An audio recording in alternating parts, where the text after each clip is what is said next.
10 ans, Rent est devenu le rendez-vous incontournable de l'industrie immobilière et son directeur, Stéphane Scarella, a su prouver ses capacités fédératrices, tout comme son sens fin de l'analyse et de la prospective. À quelques semaines de l'ouverture de la 12e édition de ce salon devenu un classique, il est venu sur les ondes de l'IMO échanger sur les nouvelles technologies de l'immobilier, désormais perfusées à l'intelligence artificielle. Quand l'intelligence artificielle est au service de l'expérience utilisateur, de l'accessibilité, de l'abordabilité du logement, de la durabilité et de l'efficacité énergétique, eh bien c'est tout de suite avec Stéphane Scarella. Bonjour Stéphane Scarella. Bonjour. Cela fait plus de 10 ans que Rent est aux côtés des entreprises de l'immobilier. 10 ans, ça compte. Et en ce moment, j'ai envie de dire que l'expérience, finalement, elle compte double. Est-ce que vous êtes d'accord avec cette idée ? Plutôt d'accord. Oui. Plutôt d'accord. Plutôt ou d'accord ? Ouais, non, plutôt oui. D'accord. Parce que, effectivement, surtout en ce moment où oui.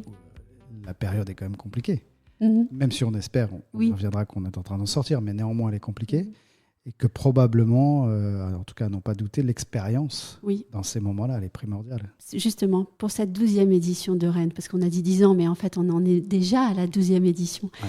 Dans quel état d'esprit avez-vous abordé votre mission ? On a essayé cette année encore de faire ce qu'on demande à nos exposants et aux startups qu'on source toute l'année. On a essayé d'innover. Ce qui est très important dans notre métier, c'est que nous, on organise des spectacles. C'est toujours l'image que je prends. Oui. Et que quand vous allez à un spectacle et que chaque année, vous vous attendez à avoir quelque chose de nouveau, on doit répondre à la promesse. Donc l'expérience visiteur, elle doit être nouvelle. L'expérience exposant, elle doit aussi être différente de l'année précédente. Donc, pour nous, c'est l'enjeu majeur. Et ça passe essentiellement aussi par les contenus et les thématiques qu'on adresse. Donc on se fait fort chaque année d'aller chercher des thématiques, des angles nouveaux d'innovation. Cette année, ça sera l'intelligence artificielle. Ça ne va surprendre personne. Mais en même temps, l'an dernier, c'était la décarbonation, l'empreinte carbone, etc. C'était ces enjeux environnementaux et sociétaux qui étaient fondamentaux et qui le restent. Oui. Mais c'est vrai que cette année, ça sera ça, l'intelligence artificielle. Donc, on essaye de trouver des angles nouveaux. Et puis aussi, évidemment, dans la scénographie, dans tout plein de choses, on essaie d'innover. Mais oui, mais alors vous parlez de spectacle. Comment est-ce qu'on fait, après 10 ans, pour garder la fraîcheur ? Il faut, avec humilité, se reposer chaque année en se disant on repart à zéro. Puisque c'est jamais acquis, puisqu'on est là, nous, pour mettre en exergue de l'innovation, la mettre face à ses pairs, entre guillemets, que sont les industriels. Donc il faut sourcer toute l'année des startups qui arrivent, ce qui, dans le contexte cette année, est encore moins facile que d'habitude, parce qu'elles ont aussi beaucoup souffert. Et il faut être capable de sentir ce qui va se passer et d'essayer justement de prendre à témoin les professionnels pour leur dire, voilà, l'intelligence artificielle, tout le monde en parle, mais personne ne sait vraiment de quoi on parle. C'est quoi l'impact ? Quels sont les enjeux ? Qu'est-ce que vous devez savoir ? Et puis, on vous donne des tips, on essaie de vous aider. Donc, c'est ça. Mais chaque année, il faut essayer, encore une fois, avec humilité, de se dire, allez, on repart à zéro. C'est très difficile parce que l'année dernière, c'était probablement le momentum le plus fort et notre meilleure édition. Et on se dit, mais comment on va faire pour faire mieux ? Et toutes les équipes derrière me disent, mais comment on va faire pour faire mieux ? Et dès le lendemain, je leur dis, mais surtout, c'est la question qu'il ne faut pas se poser. Il faut faire différent. Et si on fait différent, peut-être on a une chance de faire mieux. Mais si on se dit tout le temps on va faire mieux, c'est sûr qu'on n'y arrivera pas. Sacré défi aussi que de proposer comme thème l'intelligence artificielle, parce qu'au fond, on en a déjà tellement parlé, on pourrait se dire que c'est un sujet éculé. Et en fait, pas du tout. Non, pas du tout, parce que dans l'usage que font les gens de l'immobilier, parce que c'est quand même ça, in fine, ce qu'il faut retenir, c'est le sujet. Comment on consomme l'immobilier aujourd'hui ? On voit bien que les choses sont en train de bouger. Il suffit de se dire, tiens... on pose la question à Google, dont on lui dit tu n'es plus un moteur de recherche, tu deviens un moteur de résultats. Quels sont les enjeux pour les professionnels derrière, agents immobiliers, promoteurs, constructeurs ? Comment ils doivent appréhender leur visibilité sur les moteurs de recherche ? Comment ils doivent appréhender le fait qu'aujourd'hui, quelqu'un ne cherche plus de l'immobilier comme il le cherchait il y a encore 3 ans ? Mais changement total de paradigme. Complet. Complet. Alors avec beaucoup d'incertitudes, avec aussi probablement beaucoup d'opportunités. C'est plutôt ce côté opportunité sans gommer les incertitudes, parce qu'il faut se dire les choses aussi. Donc, on va leur dire les choses, en tout cas, on va essayer de leur dire les choses, mais de leur donner aussi des arguments, des outils pour repartir, puisqu'on espère bien que 2025 sera l'année du rebond. On peut peut-être évoquer le premier thème, l'un des 3 socles que vous avez choisi de filer au cours de cette édition, l'expérience utilisateur et ce que promet et permet désormais l'intelligence artificielle.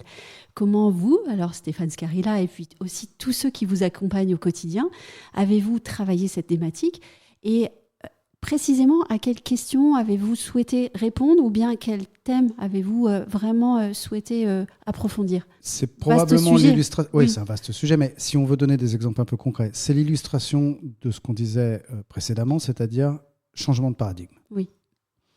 Aujourd'hui, les professionnels, que ce soit promoteurs, équipe digitale, agents immobiliers, peu importe, mandataires, ceux qui sont présents sur le rent, au quotidien, ils ont gardé des réflexes de visibilité sur les moteurs, par exemple, sans rien changer pour le moment. Ils attendent de voir ce qui va se passer. Pourquoi ? Parce qu'ils attendent de voir est-ce que OpenAI, est-ce que Google, est-ce que le conversationnel, est-ce que finalement je m'adresse à mon client comme je m'adressais à mon client il y a 2 ans ? Et c'est ça qui est en train de changer. Aujourd'hui, nous, on a essayé de construire avec des use cases concrets, précis, parce qu'on va beaucoup parler d'intelligence artificielle, mais le champ des possibles est tellement grand que finalement, on met ça un petit peu à toutes les sauces. Nous, on essaye d'être pragmatique et d'avoir la prétention de se dire les gens qui vont venir cette année s'inspirer sur Rent repartiront probablement plus intelligents que quand ils sont arrivés. On se l'applique d'abord à nous-mêmes. C'est pour ça qu'il n'y a pas de prétention là-dedans.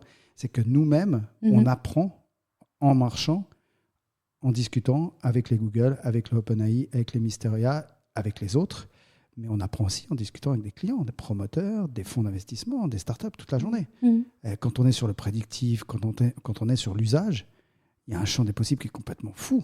Et on voit aussi ce qui se passe à l'international.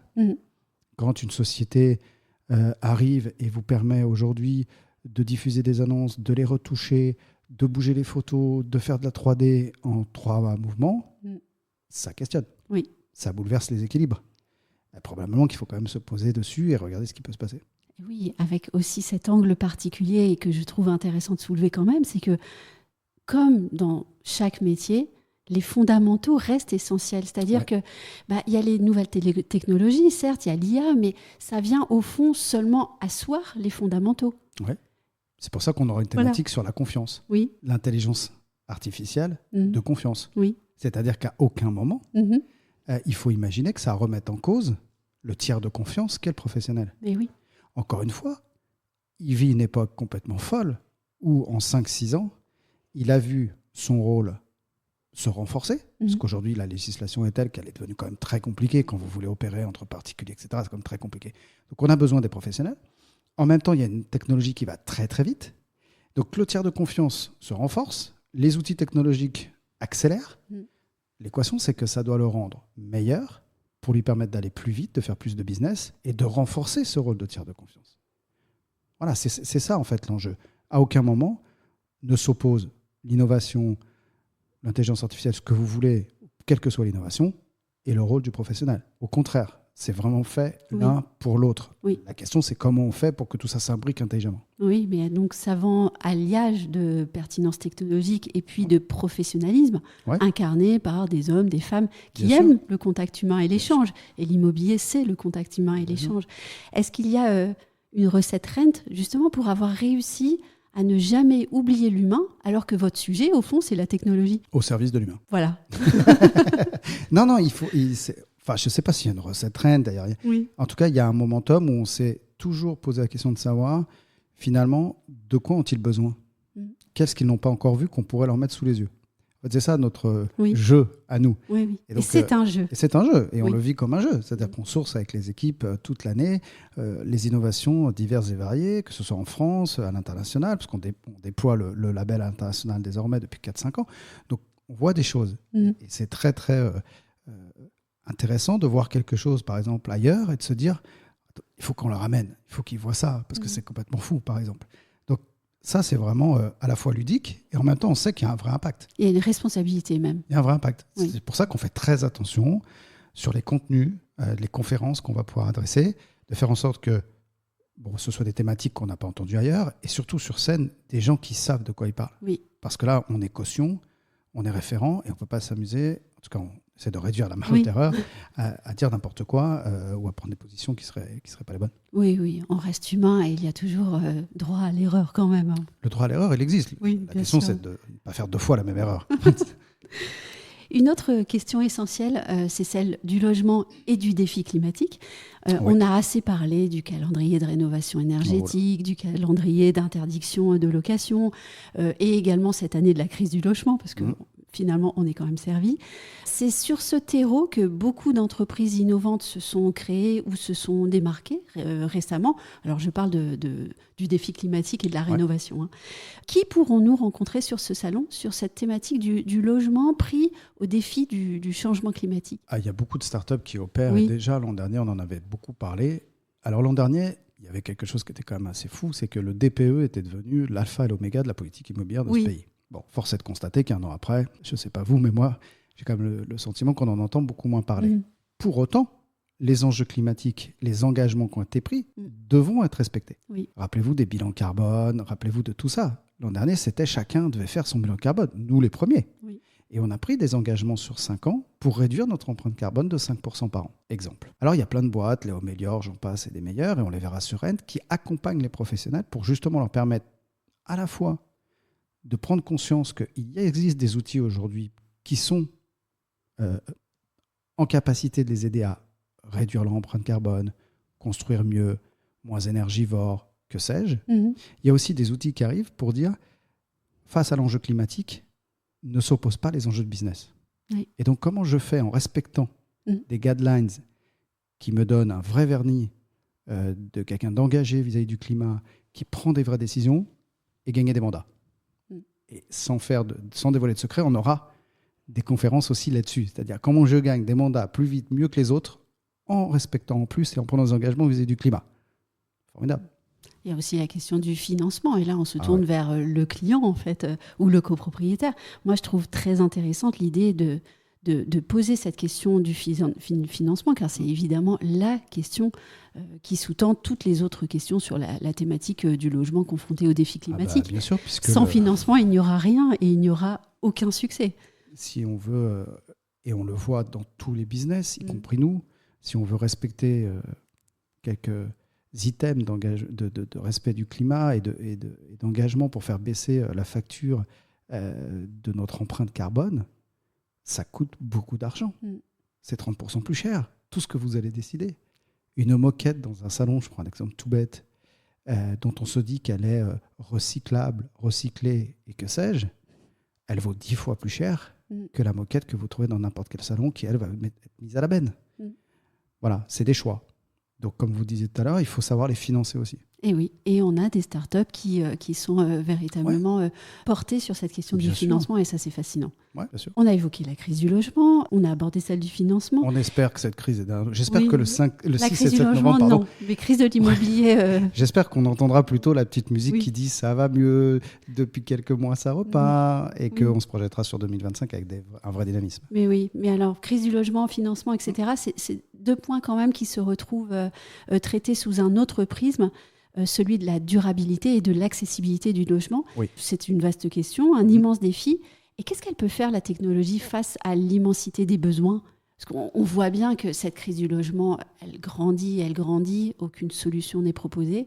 La technologie, elle va vous aider probablement à construire mieux, construire plus vite, construire plus pérenne, construire moins énergivore, ce qui, quand même, entre nous, est déjà pas mal. Et on a beaucoup d'entreprises. Mais bien sûr. On parle de Contech, PropTech, Contech. Aujourd'hui, c'est quand même très, très proche. On parle de matériaux biosourcés. Et il y aura des conférences, d'ailleurs, là-dessus. J'imagine que vous l'avez relevé. Mais quand on discute aujourd'hui avec des startups qui permettent de faire des isolants à base de popcorn, donc de maïs... Ça, c'était l'exemple. C'était l'exemple, mais c'est bluffant. On fait aussi aujourd'hui des écoles avec de la terre recyclée, avec du blé. Enfin, il y en a une à Issy-les-Moulineaux qui vient d'être inaugurée. Je veux dire, il y a plein d'exemples comme ça. Respect de l'environnement, engagement, etc. Et ça permet de répondre à ça. Maintenant, il y a un phénomène qu'on ne peut pas occulter, c'est qu'on manque terriblement de logements dans ce pays. Donc là, il y a un vrai sujet. Et le prix du foncier, ce n'est pas l'innovation qui le fait. Et je dirais en vous écoutant que finalement, les Français, les entrepreneurs français ont déjà prouvé qu'ils pouvaient proposer des solutions.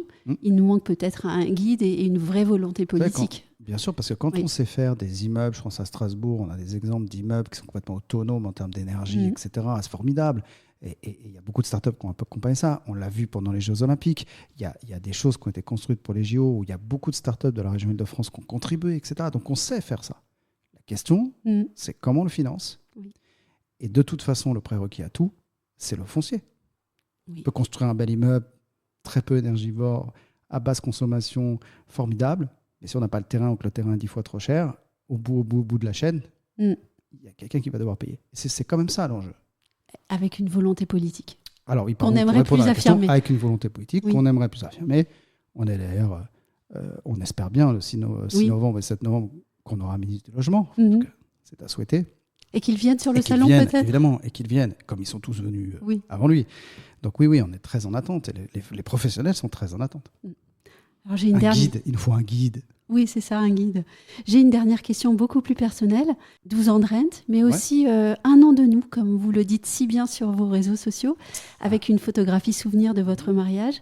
1 an de nous, c'est évidemment un message privé que je ne vous demanderai pas de commenter, mais ça pourrait être aussi un message lancé aux professionnels de l'immobilier, dont certains sont durement affectés par la crise. Je ne m'attendais pas à cette question, mais je vais essayer de vous répondre. Si je peux faire un parallèle et transposer tout ça, je dirais que c'est plutôt l'idée qu'on ne fait rien tout seul et qu'on a besoin d'être plus fort, plus solide à 2, à 3, à 4, en tout cas à plusieurs, qu'on a besoin d'un pilier, ou 2 ou 3, et que tout ça sont des aventures collectives. Donc je pense que les professionnels immobiliers, ce sont des collectifs. Ils sont d'ailleurs très forts quand il s'agit de le démontrer, de se réunir. Ils ont des organisations professionnelles très puissantes. Ils ont les moyens de peser, ils ont les moyens de s'organiser, ils ont les moyens de faire en sorte que le rebond se fasse le plus vite possible. Le tout au service des Français, parce que c'est quand même une mission complètement folle quand on y pense. C'est-à-dire que ces professionnels immobiliers, que ce soit promoteurs, que ce soit agents immobiliers, ils agissent toute la journée dans l'intérêt général et en particulier celui des Français pour les loger. Donc si je dois faire un parallèle, c'est plutôt le fait d'avoir un pilier, d'être solide, on est plus fort à 2. Et quel message auriez-vous envie de communiquer aux professionnels de l'immobilier, peut-être à ceux qui hésitent encore à s'inscrire au Rent ? À venir sur Rent ? Oui. J'ai envie de dire que le Rent aujourd'hui, et c'est vraiment s'il y a un motif de satisfaction ou quelque chose dont on est fier avec l'équipe, c'est que c'est devenu en 10 ans un vrai rendez-vous de l'industrie. Oui. Ça, c'est très honnêtement, c'est très valorisant et ça fait vraiment plaisir de voir que toute l'industrie a plaisir à venir sur Rent, à se retrouver, à partager, à échanger. Tous les patrons de l'industrie sont là. Formidable. On essaie d'accompagner ça, nous, avec des mouvements. On essaie de donner une impulsion sociale quand on peut. Enfin, voilà, on prend des positions, nous aussi, donc c'est très bien. Donc, si vous hésitez à venir, ne serait-ce que pour ça, il faut se déplacer. Si vous voulez passer 2 jours à entendre des choses que vous n'avez pas l'habitude d'entendre, voir sur scène des gens qui sont vraiment des experts, comme je disais tout à l'heure, on repartira tous plus intelligents que quand on est arrivé, moi le premier, et ça c'est quand même pas mal. Et puis parce que c'est un grand moment de business et de convivialité aussi, et que de la convivialité, il en faut, c'est nécessaire, c'est même indispensable. Donc pour toutes ces raisons-là, je dirais qu'après l'euphorie des JO, il ne s'est rien passé. Rendez-vous sur Rent les 6 et 7 novembre. Eh bien, c'était parfait. On va donc se retrouver au Rent. Merci Stéphane Scarella d'avoir accepté mon invitation. Et puis, merci à tous les amis des ondes de Nimo. Oui, et puis je pense qu'on se reparlera sur Rent, justement. J'espère bien. Avec des invités. Merci Stéphane. Merci beaucoup.